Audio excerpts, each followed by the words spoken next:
Vamos abrir a santa palavra de Deus em Efésios, capítulo 2, versículos de 11 até 18, dando continuidade à jornada que Deus tem nos permitido andar, para que juntos a gente faça reflexão na palavra de Deus.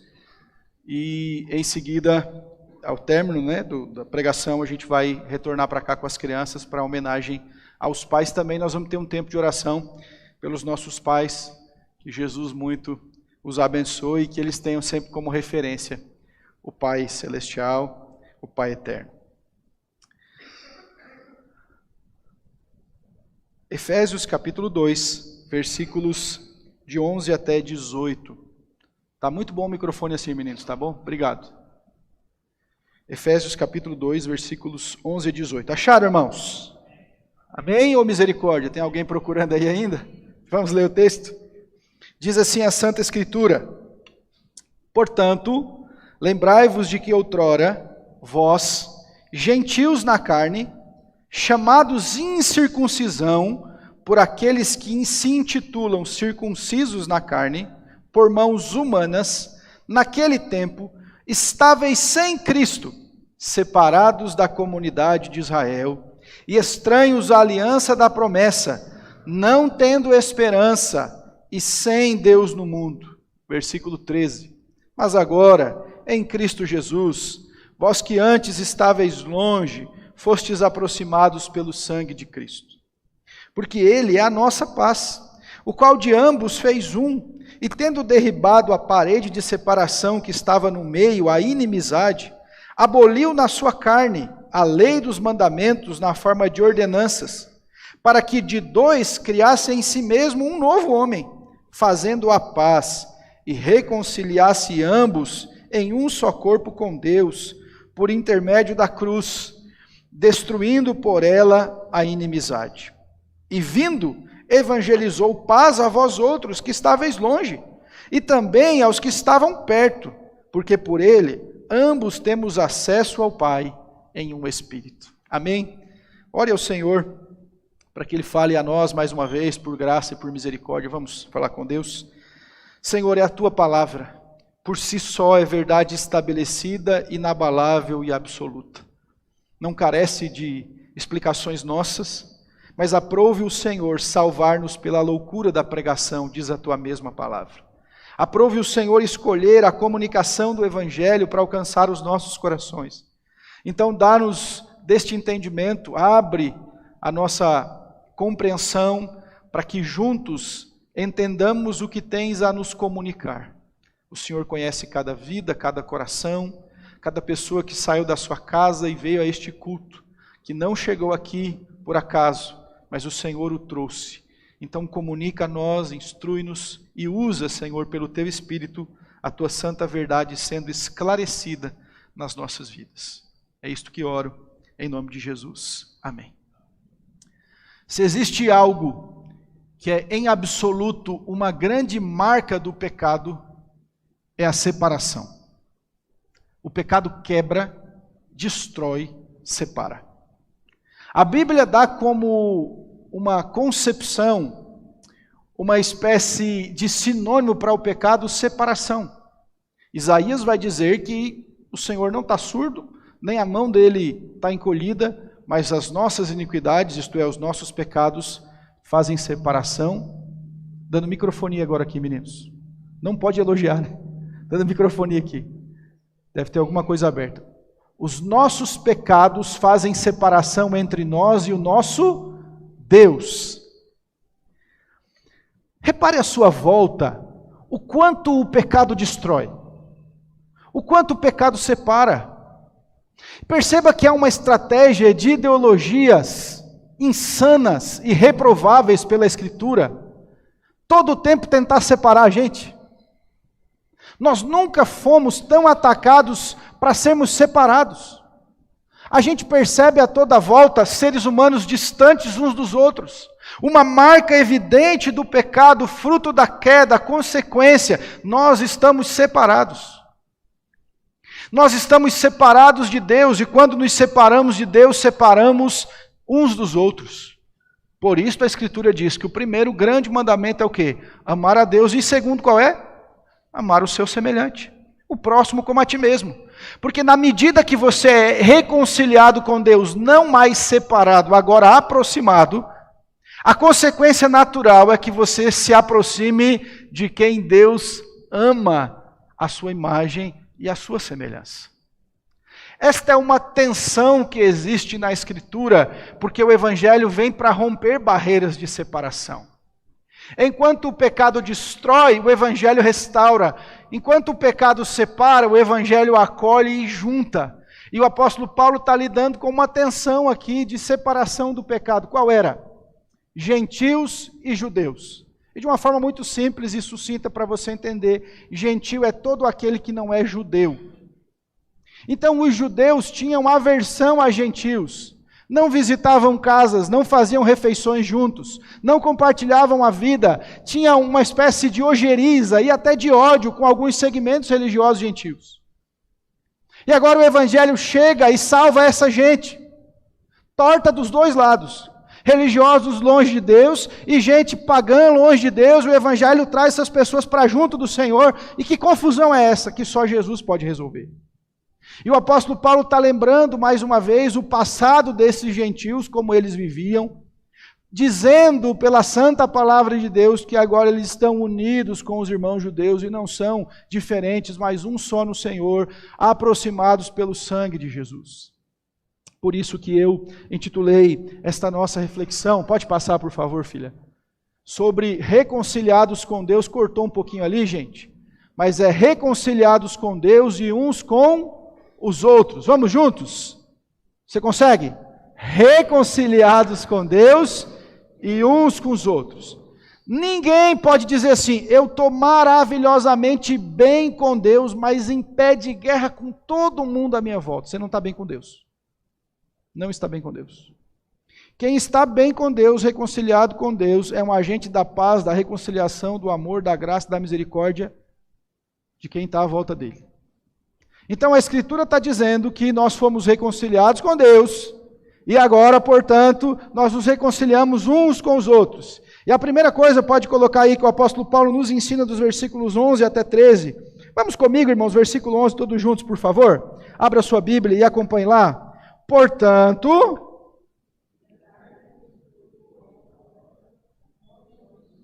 vamos juntos, uníssonos, vamos lá? Portanto, lembrai-vos de que outrora vós, gentios na carne, chamados incircuncisão por aqueles que se intitulam circuncisos na carne por mãos humanas. O que é que o apóstolo Paulo está lembrando aqueles irmãos gentios que era a maioria da igreja? Pode colocar a apresentação, por favor. Primeira coisa que ele está lembrando, que eles estavam separados como consequência do pecado.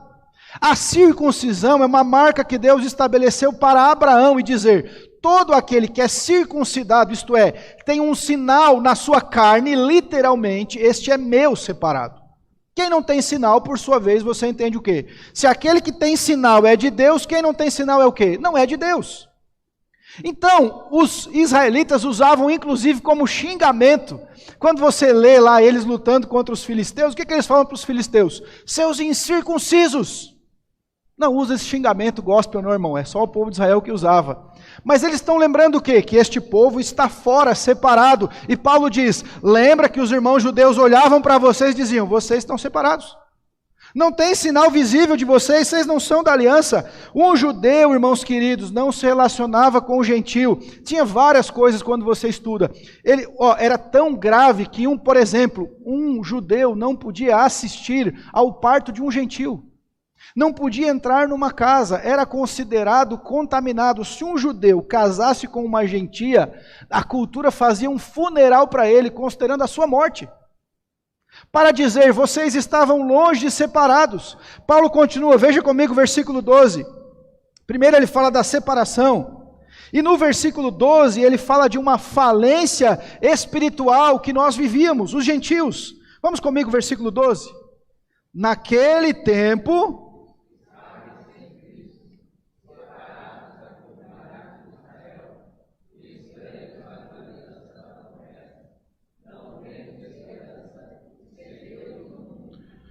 Repita comigo, falência espiritual. Era a nossa condição sem Deus.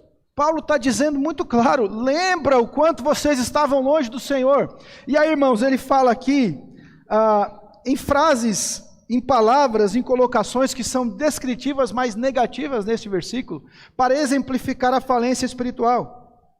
Olha que interessante, quando ele vai dizer no versículo 12, primeira coisa, naquele tempo vocês estavam sem Cristo. O que ele está dizendo?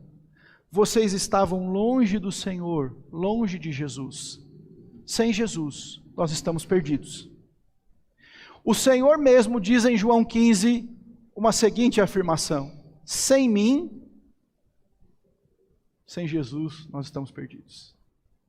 Eu não sei sua condição. Você chegou aqui e acha que a sua vida está bem. Você pode estar com um trabalho estável. Sua família pode estar harmoniosa. As coisas estão indo bem. Mas eu vou dizer para você que se você não tiver a Cristo, você está perdido. Certo autor cristão disse que uma das maiores tragédias de um ser humano é uma vida aparentemente feliz sem Jesus. Paulo está dizendo, lembra que antes vocês estavam sem Cristo. Vocês estavam alheios a Jesus Cristo. Estavam longe da aliança, longe da promessa. E ele continua dizendo numa outra frase, separados da comunidade de Israel. Vocês estavam longe. Israel aqui, irmãos, não é geograficamente o povo, uma etnia, mas o povo da aliança, o Israel de Deus, que Deus escolhera. Sem Jesus, você não pode pertencer ao povo de Deus. Tem gente que diz assim, não é bem assim não, todos os caminhos levam a Deus. Jesus disse que o único caminho que leva ao Pai é Ele. Eu sou o caminho, verdade e vida. Ninguém vem ao Pai a não ser por mim. Eu sei que alguém disse, de certa forma, que todo caminho vai levar a Deus. Sim, porque um dia todos haveremos de nos encontrar com o Senhor. Acabamos de cantar uma canção que diz que todo joelho vai se dobrar e toda língua vai confessar.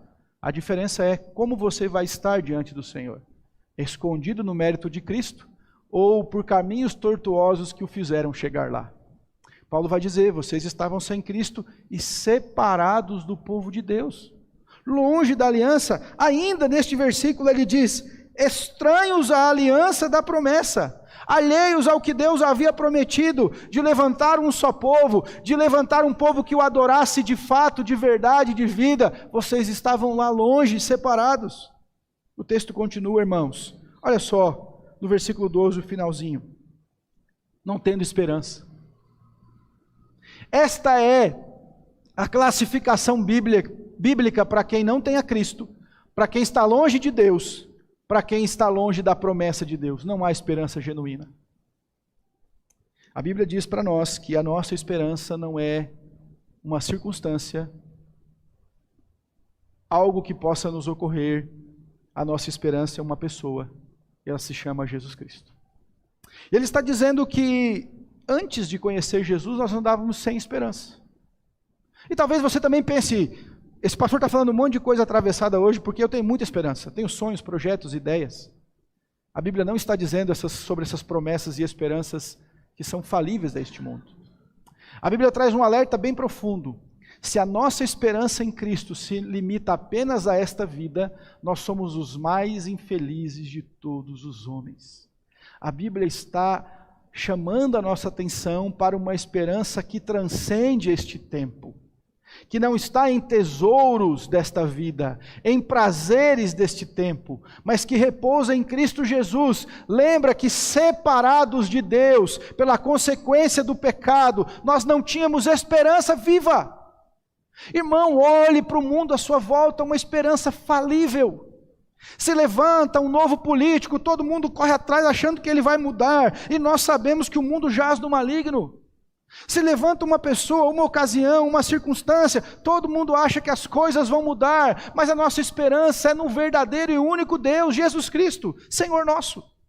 Quanta gente que põe a sua esperança em coisas passageiras, voláteis, fúteis, efêmeras desse tempo. A gente acha que vai ter alegria nas coisas desta vida. Quantos de nós sonhou com coisas que recebeu, achando que a vida seria satisfeita, E hoje você diz assim, era nada. Quando eu conquistei aquilo para mim, perdeu sentido e valor. Porque os seres humanos estão perdidos de sentido e de genuína esperança. Como está a sua esperança? Qual o nível dela? Onde repousa? Onde é direcionado? Para onde você olha sobre a sua esperança? E ele termina ainda dizendo nesse versículo, sem Deus no mundo. Vocês viviam alheios a tudo isso, sem esperança e sem Deus. Olha que loucura era a vida de vocês. Porque a Bíblia diz que o nécio fala no seu coração o quê? Não há Deus. Ele vive de qualquer jeito. E existe aquele ateísmo declarado, que a pessoa diz assim, eu não acredito em Deus. Tudo bem, é um problema seu. Mas tem aquele ateísmo prático, que é o pior de todos. A nossa cultura, ela é declarativamente, nem sei se existe essa palavra, ela diz Deus existe, mas ela vive como se ele não existisse. Todo mundo que você fala, seja no comércio, na rua, na estrada, num contato que você faça numa fila de banco, você diz para a pessoa, Deus te abençoe, ela fala o quê? Amém a todos nós, não é isso? Mas a grande maioria vive como se Deus não existisse. Vive no mundo alheios a Deus, não se importa com o que Deus pensa, não busca a vontade de Deus, não busca adorar o Senhor, não busca obedecer o Senhor, está nem aí. Deus é como se fosse um amuleto da sorte para me abençoar. Quando eu falo, eu preciso de algo, eu falo que Deus nos abençoe. Mas vive como se Deus não existisse. Assim era a vida dos pagãos, dos gentios, como nós. Jerry Bridges, naquele livro que estudamos recentemente na escola dominical, Pecados Intocáveis, ele fala sobre isso. A impiedade é um pecado de viver como se Deus não existisse. E esse pecado afeta nós, irmãos. Alguns de nós viemos aqui com carinha de crente nessa noite, passamos a semana nem aí, nem abrimos a Bíblia. A gente nem se preocupa com as coisas de Deus. Está nem preocupado com as coisas. O Senhor está alertando a sua vida, gente. Quem vive sem Deus no mundo é pagão, não é crente. Não é gente comprometida com Jesus. Quem é comprometido com Jesus vive com Deus o tempo todo. O Senhor é o nosso pensamento, o nosso desejar, a nossa vida, o tempo todo. Quando olho para os mandamentos, irmãos, meu coração até gela. Amar a Deus sobre todas as coisas.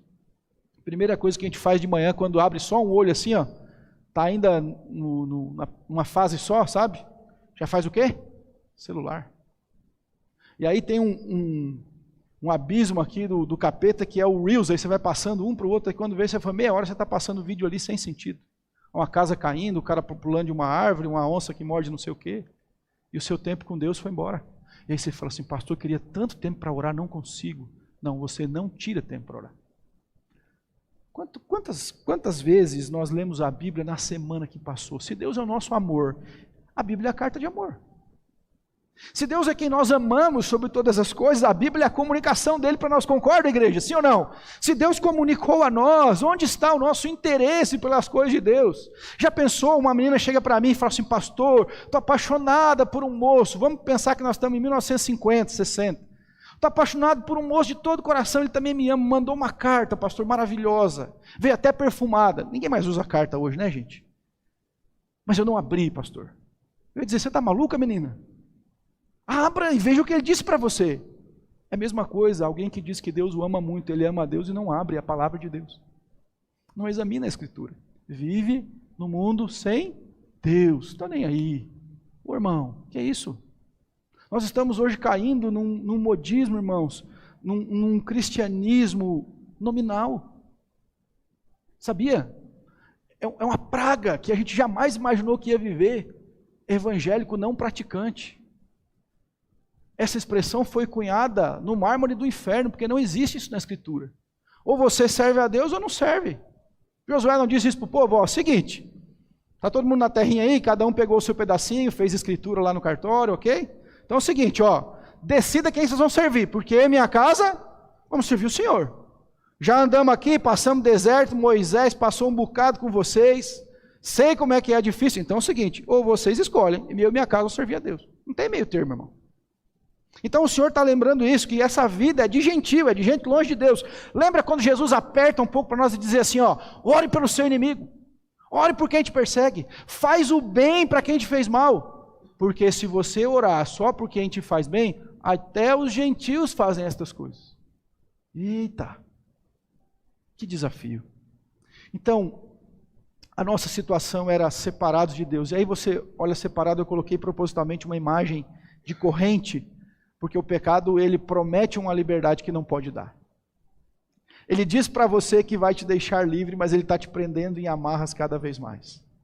Mas então, brada aqui uma esperança para nós. Versículo 13, irmãos queridos. O texto diz: mas agora, veja comigo por favor, em Cristo Jesus, vós que antes estáveis longe, fostes aproximados pelo sangue de Jesus. Segunda verdade aqui nesse texto, primeiro ele diz, olha, vocês estavam separados, judeus e gentios não se relacionavam. Vocês estavam falidos espiritualmente, vivendo uma vida alheia a Deus. Mas existe uma esperança. Tem uma história diferente. O Senhor chamou vocês.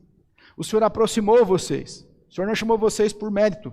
O Senhor buscou vocês onde vocês estavam. Pode passar, filha, por favor. E o segundo ponto é, nós somos reconciliados à evidência da bondade. Você pode ler comigo? Vamos lá?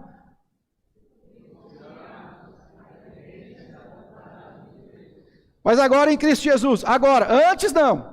Antes era uma vida perdida. Mas agora em Cristo Jesus, vocês que estavam longe, foram aproximados. É interessante que ele vai falar que mesmo o povo que estava perto, chegou mais perto. Você vai ver isso no texto. Lembra da parábola do filho pródigo? A parábola do filho pródigo é para ilustrar gentios e judeus. O gentio é o que sai na gandaia, gastar o dinheiro do pai como se o pai não existisse mais, mas ele volta. E o judeu é quem está na casa, mas não experimenta e desfruta do privilégio de andar com o pai. Então ele diz, Deus chamou o gentio lá de longe, e o judeu que estava aqui fez um só e aproximados pelo sangue de Jesus. Primeira grande verdade, só existe uma forma de nós nos aproximarmos de Deus. Não é pela sua canção bonita, não é pelo seu esforço, não é pela sua habilitação, é pelo sangue precioso de Jesus Cristo. É a única moeda. Não é o nosso sangue, não é o nosso sacrifício. Deus só aceita uma coisa, sangue puro e inocente, e o meu e o seu é maculado pelo pecado. Só aquele que foi santo, perfeito, em nada pecou, que ofereceu o sacrifício pelo novo e vivo caminho, diz o autor aos Hebreus, nós temos um acesso livre ao Pai pelo sangue de Jesus. É nesse sangue que nós somos aproximados. Vocês que estavam longe foram aproximados pelo sangue de Jesus. E aí o texto continua dizendo, versículo 14, porque Ele é a nossa paz. Quem é Ele? Jesus. Acabamos de cantar aqui no culto, essa paz que sente em minha alma, não é porque tudo me vai bem. Irmãos, deixa eu dar um testemunho breve e simples para você. Eu já visitei pessoas que estavam em situações de enfermidade muito difícil. Alguns desenganados, mas louvavam a Deus com uma paz que eu não tinha. Eu estava mais atribulado do que aqueles que eu visitava. Aquelas pessoas imaginavam que eu estaria levando consolo a elas e eu que saía de lá consolado e confrontado. Porque aquelas pessoas estavam cheias de Cristo e do Espírito Santo. Uma paz que transcende a explicação humana. Ele está dizendo, Ele que é a nossa paz, o qual de ambos fez um, olha, gentios e judeus Ele uniu, Ele fez um, e tendo derribado a parede de separação que estava no meio, a inimizade, o Evangelho derruba paredes de separação, de inimizades, seja a perspectiva étnica, moral ou qualquer outra coisa. O Evangelho quebra estas coisas e nos une a Jesus Cristo e nos faz um nele. O texto continua dizendo, versículo 15, aboliu na sua carne a lei dos mandamentos na forma de ordenanças, para que de dois, lembra, gentios e judeus, criassem em si mesmo um novo homem, fazendo a paz, e reconciliasse ambos em um só corpo com Deus. E aí quero que leiamos juntos o versículo 16. Vamos ler esse versículo 16? Vamos lá, igreja?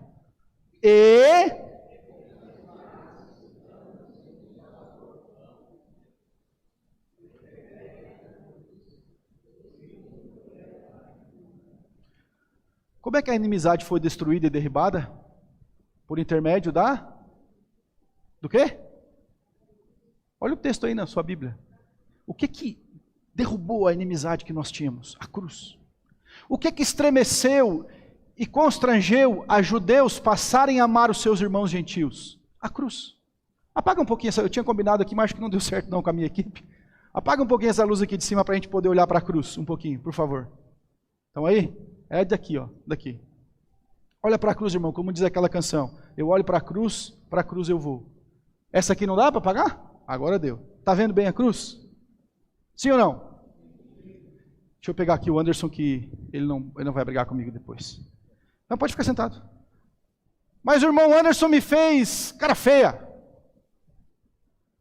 Olha para a cruz, irmão. Está vendo? Ah, mas naquele dia você não falou como eu gostaria. Olha para a cruz, irmão. Aquilo que você tinha como conceitos no seu coração, de etnia, esse é menor, aquele é maior.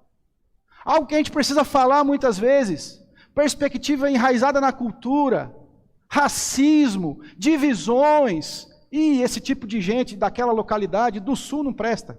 Cuidado com o sulista, que eu sou de lá. De tal lugar não presta. Sabe o que ele está dizendo? Para. Judeus e gentios são um. Olha para a cruz, irmão. Não te constrange? Quando você deixa de amar o seu semelhante, quando você passa a menosprezar o seu irmão por uma coisinha, um tiquinho, olha para a cruz comigo, não te constrange? O seu Salvador desceu do céu de glória, perfeito. Se colocou aqui, pisou nessa terra de dores, aceitou a ofensa, a traição, cuspiram na face. Tem coisa mais vergonhosa? Cuspiram na face dele, bateram no seu rosto, puseram uma coroa de espinhos, e você faz carinha feia por mínimas coisas. A Bíblia está dizendo, derrubou qualquer coisa. Existe uma cruz que estremece tudo isso. Olhe para a cruz, olhe para ela e constranja o seu coração, diga: Senhor, tire essas coisas da minha vida e do meu coração, que são barreiras que me impedem de amar o meu semelhante, porque no meio disso existe uma cruz que abala tudo, que destrói, que derruba mentiras de Satanás, que abala o inferno, que destrói sofismas, ideias, entendimentos, porque isto mostra para nós que o nosso Salvador pagou um alto preço. Pode acender agora. Pagou um alto preço por nós. Então o que ele está dizendo? A cruz nos reconciliou com Deus e uns com os outros. Eu estava hoje, o som foi me dar uma carona para vir para a igreja. Daí ele falou: nós estamos de irmão. Estava com a blusa parecida. Daí eu falei: não, mas eu nem vou usar. Ele falou: você não quer mais ser meu irmão? Eu falei: não tem jeito, Jesus já fez a gente irmão, não tem mais como. E esta é a verdade, irmãos. Esta é a verdade. E isso, irmãos, não foi resolvido com essa palavra de Paulo. Era um problema recorrente na igreja. Divisões, percepções, diminuição do outro pela sua etnia. Eu pensei muito, irmãos, eu fiz uma viagem agora para um país que é gente de tudo que é lugar do mundo. E de vez em quando você ouve alguém falar assim: aquele tal povo, povo difícil. Eu fiquei pensando quando eu li esse texto, eu tenho que parar de reproduzir isso. Porque eu estou sendo menosprezando aquela etnia, aquele povo. E não é assim. Em Jesus nós somos feitos um e existe uma cruz. Olhe comigo para o texto de novo, irmãos. Reconciliar-se ambos em um corpo com Deus por intermédio da cruz, destruindo por ela a inimizade. Cristãos não têm inimigos. A Bíblia alerta, a nossa inimizade, os nossos inimigos não são carne nem sangue, gente. O seu marido não é seu inimigo. É um absurdo que eu estou falando, que às vezes dentro da casa parece que um vira inimigo do outro. O seu semelhante não é seu inimigo. O seu colega de trabalho, seja o seu familiar, não são inimigos. A cruz destrói a inimizade. Nós somos feitos um no Senhor. Eu gostaria que todo mundo aprendesse essa lição. Antes de reclamar, murmurar, falar, buscar todos os seus direitos, ele calmasse o coração e pensasse na cruz. No Salvador erigido, como diz aquela canção, rude cruz se erigiu. O Salvador levantado lá em nosso lugar. Olhar para aquela cruz e dizer: ixi, o que eu passei é nada, eu vou ficar bem quietinho e dar glória a Ele. Está vendo? Porque a cruz derruba essa parede de inimizade e mostra esse caminho. Para concluir, meus irmãos, versículo 17 e 18.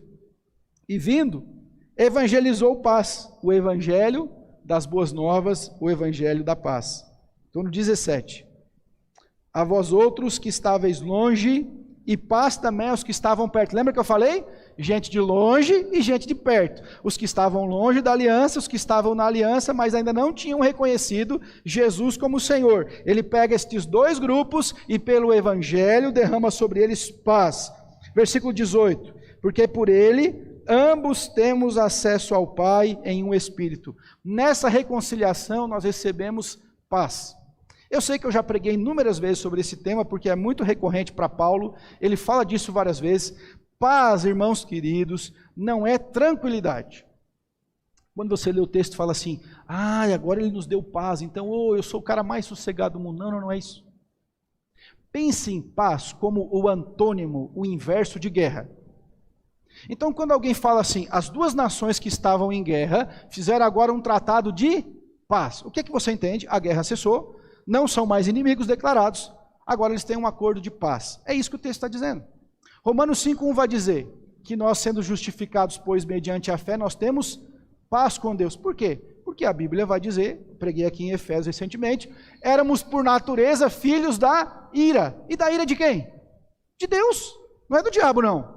Filhos da ira de Deus. Então, sem Jesus Cristo e sem essa paz, eu e você estávamos em confronto com Deus, inimigos dele, hostilidade. Você duvida disso? Olha para o ser humano. Olha para o homem sem Deus como ele odeia o seu Criador. Ele pode não dizer com a boca, a sua prática demonstra. Fala dos valores de Deus, ele range os dentes. Ele não aceita. Então, o que ele está dizendo? Ele deu paz para quem estava longe, paz para quem estava perto, temos paz com Deus, somos um no Senhor, aleluia. Não estamos mais em litígio, mas em guerra.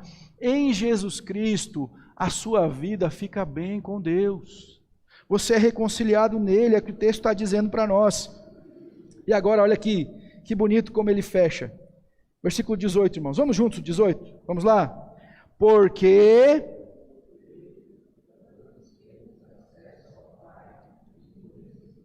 Então entenda, não importa se você nasceu aqui, nasceu no Nordeste, no Norte ou em outro país. Não importa se você é rico ou pobre, novo ou velho. Não importa a sua cor, branco, amarelo, preto, azul, não importa. O que ele está dizendo? Agora, nós somos reconciliados. E todos nós temos acesso ao Pai por um Espírito. Nos uniu, o mesmo sangue foi derramado sobre nós e nos tornou irmãos. E nos fez um no Senhor, e agora temos esta alegria de nos aproximar dele, irmãos queridos, e na semana seguinte o apóstolo Paulo vai continuar falando dos predicados dessa igreja, de como tornou essa igreja uma no Senhor. Ambos temos acesso ao Pai em um Espírito, não tem dois, não tem três caminhos. No céu não haverá divisões, não haverá condomínio de presbiteriano e o lugar de assembleano, não vai ter o condomínio dos batistas, com um grande lago. Quem lê, entenda a referência. Ninguém entendeu pelo jeito. Imersão, irmãos. Batista, imersão, lago. Pegaram agora? Não vai haver. Não vai, irmãos. Só vai entrar lavado e redimido pelo sangue de Jesus. É isso. É isso que o texto está dizendo. Coloque suas diferenças ao pé da cruz, aos pés da cruz. Fomos reconciliados com Cristo, de indiferentes e estranhos, aproximados e reconciliados com Deus. Nós fomos reconciliados uns com os outros. Aliás, tem uma canção que diz assim, né? Como é precioso, irmão, estar... Vamos dar nota para mim ali, fazendo um favor? Enquanto as crianças se preparam. Eu sei que a pipoca já deve estar estralando, porque eu senti um cheiro de óleo aqui na minha... Né? Pipoquinha já está no jeito lá. Mas vamos cantar essa canção? Você vai lembrar? Que lembra dessa reconciliação? Como é precioso, irmão, estar bem junto a ti, e juntos lado a lado. Vamos ficar de pé? Mostramos o amor.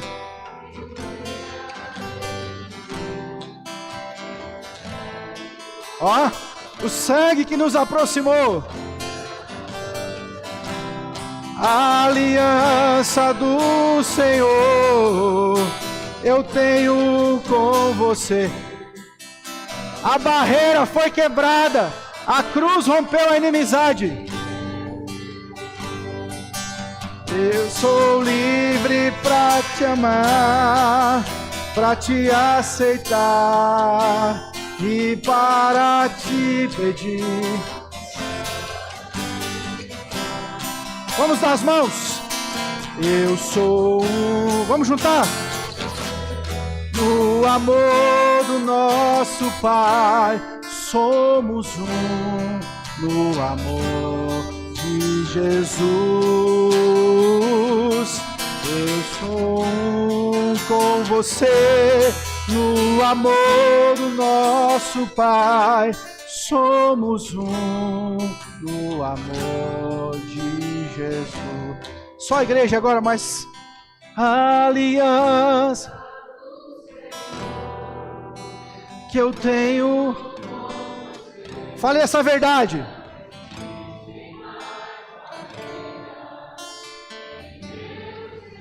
Eu sou livre para te amar, para te aceitar e para te pedir. Eu sou um no amor.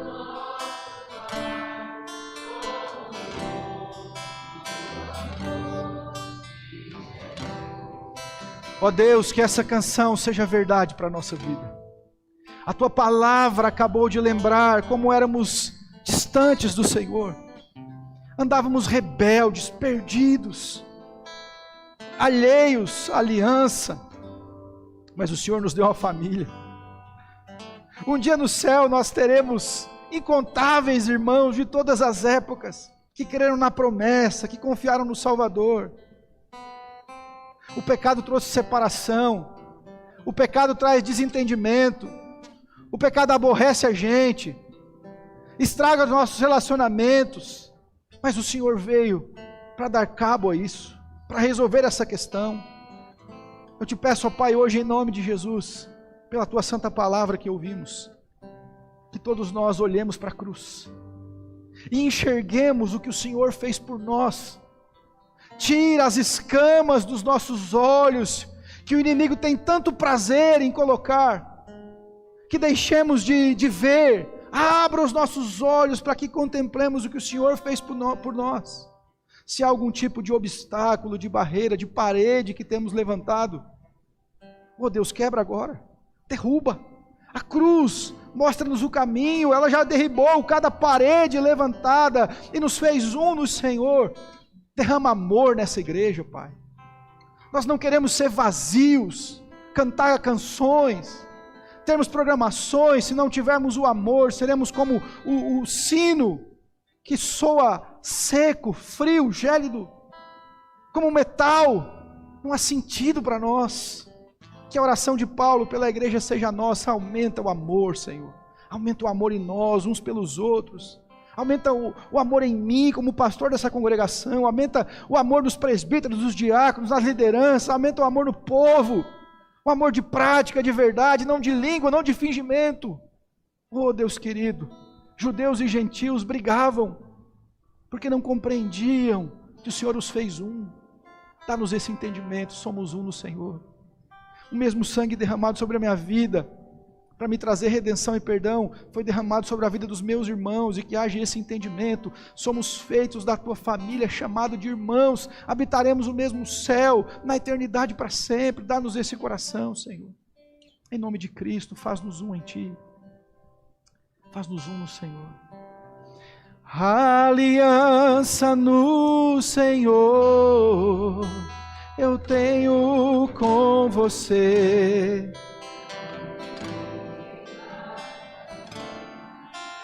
Em meu ser, eu sou livre para te amar. Pode voltar para o seu lugar.